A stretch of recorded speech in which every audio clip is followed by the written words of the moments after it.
They identified the Somerton Man in 2022, and it got stranger. On December 1st, 1948, a well-dressed man was found dead on Somerton Beach in Adelaide, Australia, with no ID, labels cut from his clothes, and a scrap of paper hidden in his pocket, reading Tamam Shud, Persian for ended. For 74 years, nobody knew who he was. Then in July 2022, Professor Derek Abbott and genetic genealogist Colleen Fitzpatrick used DNA from hairs preserved in his plaster death mask and identified him as Carl Webb, an electrical engineer and instrument maker born in Footscray, Victoria in 1905.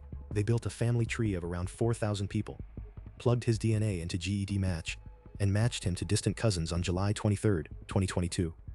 Case closed, right? Not even close.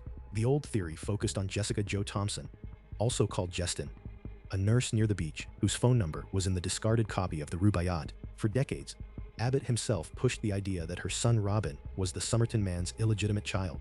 Because Robin shared two rare traits with him, the DNA killed that theory. Robin Thompson was not related to Carl Webb.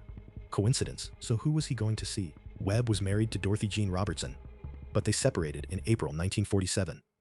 The last record of him is that separation. By 1951, Dorothy was living in Butte, South Australia, and she filed for divorce on grounds of desertion. Abbott now thinks Webb may have traveled to Adelaide trying to find her. The rest is just as weird. The Keane labels on his clothing probably came from his sister Frida's marriage to Thomas Keane. He carried a coded message nobody has ever decrypted, had a known interest in poetry and horse betting, and 3 medical witnesses at the inquest agreed his death was not natural. Abbott and Fitzpatrick now think it was suicide by poisoning, but the man is finally named. The mystery isn't.